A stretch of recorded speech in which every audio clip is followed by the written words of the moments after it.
Good morning, children. I hope you all are well. So, today in this class, we will learn about the planets and the Earth. So, let us now start reading the chapter. There are 8 planets in our solar system.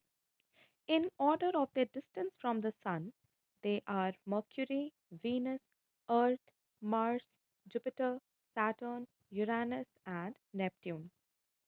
So, children, there are in total 8 planets in our solar system. Now, in the order of their distance from the Sun, the planets arranged in the order are Mercury. So, Mercury is the closest to the Sun. Then, the second closest is Venus. Third is Earth. Then, fourth is Mars. Then, fifth is Jupiter. Sixth is Saturn. Seventh is Uranus, and eighth is Neptune. So Mercury is the closest and Neptune is the farthest to the Sun.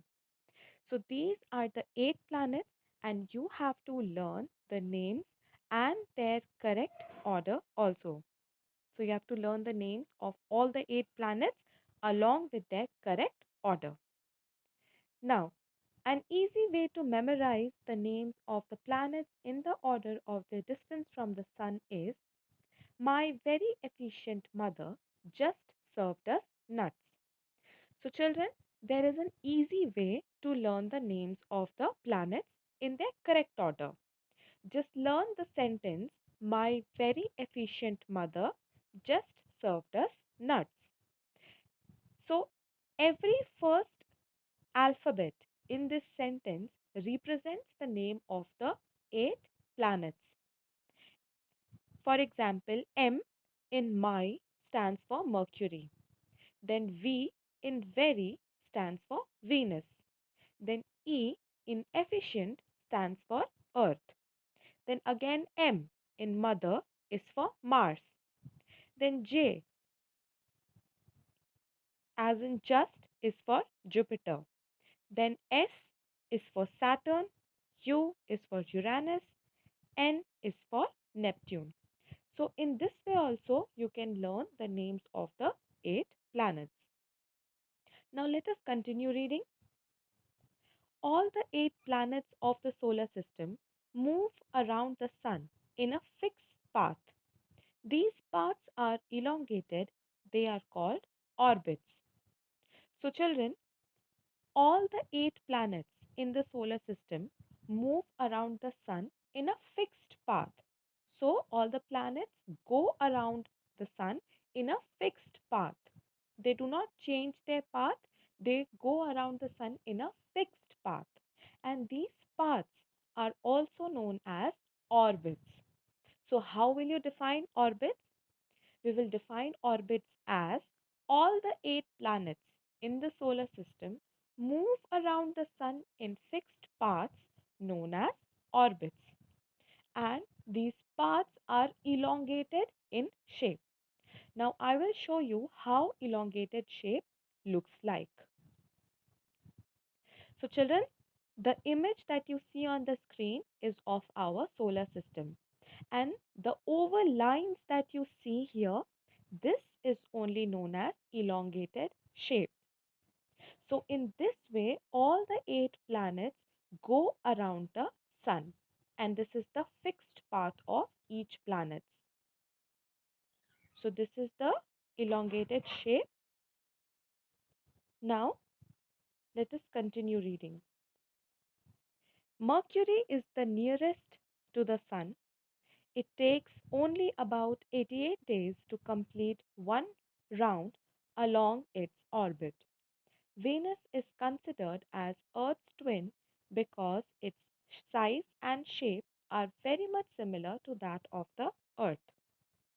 Now, children, since Mercury is closest to the Sun, that is why Mercury takes only 88 days to complete one round along its orbit or around the Sun. So, it only takes 88 days to complete one round around the Sun. Now, on page 3, children, on page 3, this is page 3 in your book.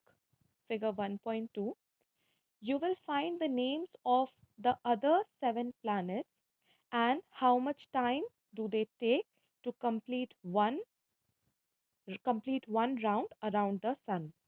You can clearly see Mercury takes 88 days, Venus takes 255 days, Earth takes 365 days, and so on. So you can see here all the datas are given. Now coming back. So children, Mercury takes only 88 days to complete one round around the sun. Now, Venus, on the other hand, is known as Earth's twin. Now, why is Venus known as Earth's twin? Because the size and shape of the planet Venus is very much similar to that of the Earth. That is why Venus is considered as Earth's twin. Now, till recently, August 2006, Pluto was also considered a planet. However, in a meeting of the International Astronomical Union, a decision was taken that Pluto, like other celestial objects discovered in the recent past, may be called dwarf planets. So, children, till August 2006, Pluto was also considered as a planet. So, Pluto was the ninth planet of our solar system. But in a meeting of International Astronomical Union, scientists and researchers took a decision that Pluto will no longer be a planet, but it will just be a celestial body in our solar system, and it was called as a dwarf planet. So Pluto is no longer a planet anymore. Now let us read about Earth. The Earth is the third nearest planet to the Sun in the size. It is fifth largest planet. It is slightly flattened at the poles. That is why its shape is described as geoid. Geoid means an Earth-like shape. So children, Earth is the third nearest planet to the Sun in the order, and in terms of size, it is the fifth largest planet. So, Earth is the fifth largest planet. Now, what is the shape of the Earth? So, children, Earth is not completely round like a ball. So, Earth is not completely round. It is little bit flat at the poles. Poles means at the top and at the bottom. It is slightly flat, but from the center it is round. So at the top and bottom it is slightly flat, but it is round from the center. So this type of shape is known as geoid. This type of shape is known as geoid, and the word geoid means an earth-like shape. So earth is not completely round. Now, conditions favorable to support life are probably found only on the earth. The earth is neither too hot nor too cold. It has water and air, which are very essential for our survival. The earth has life supporting gases like oxygen. Because of these reasons, the earth is a unique planet in the solar system. Now, children, why is earth a unique planet? Why is life only on the earth? So, children, the conditions favorable to support life, the conditions which is required for life are found only on the earth. And the three conditions that make life possible on earth are: firstly, that the earth has right temperature. It is neither very hot nor it is very cold. It has the right temperature. Then secondly, it has water and air, which is very important for our survival. And lastly, children, the air on our planet has life supporting gases like oxygen. And you all know how important oxygen is for all the living beings. So, since Earth is fulfilling all these preconditions. That is why Earth is a unique planet, and that is why life is possible only on the Earth. Now, let us read the last paragraph. From the outer space, the Earth appears blue because its two-thirds surface is covered by water. It is therefore called a blue planet. Now, children, from outer space, Earth looks blue in color. So, if we will look at Earth from a great distance, it will look blue in color. So, the color of Earth looks blue because two-thirds means almost 70% of the surface of Earth is covered with water. And that is why Earth is also known as a blue planet because mostly Earth has water on it. That is why it is also known as a blue planet. Now, children, let us read all these boxes which are given. As I have mentioned earlier, these boxes are very important. So, let us read all these boxes one by one. So, do you know Sol in Roman mythology is the sun god?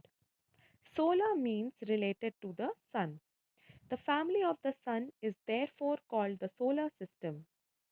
So, children, this is why the family of the sun is called as solar system because the sun is very important for our solar system. It provides heat and light to all the planets, and it also provides a pulling force to bind the solar system. That is why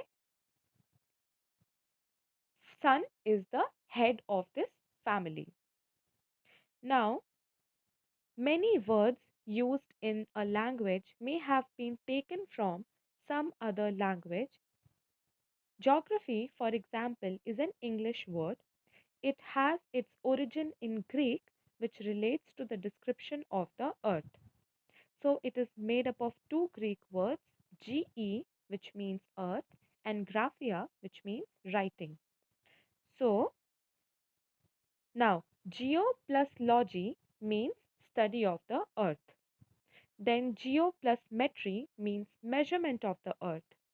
And geo plus oid means resembling the shape or form of the earth.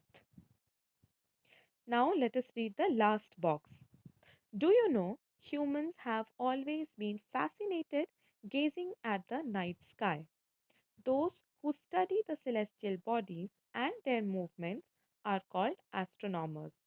Aryabhat was a famous astronomer of ancient India. He said that the moon and planets shine due to the reflected sunlight. Today, astronomers all over the world are busy exploring the universe. So, children, who are astronomers? Those people who study celestial bodies and their movements are known as astronomers. And Aryabhat was an Indian astronomer who said that moon and other planets shine because of the reflected sunlight. So they shine because of the sun. So children, we have come to an end of today's session. Now, please go through the lesson again, and if you have any doubts related to the portion that we have done till now, please message me on Campus Care. So children, I will see you in the next class now. Thank you.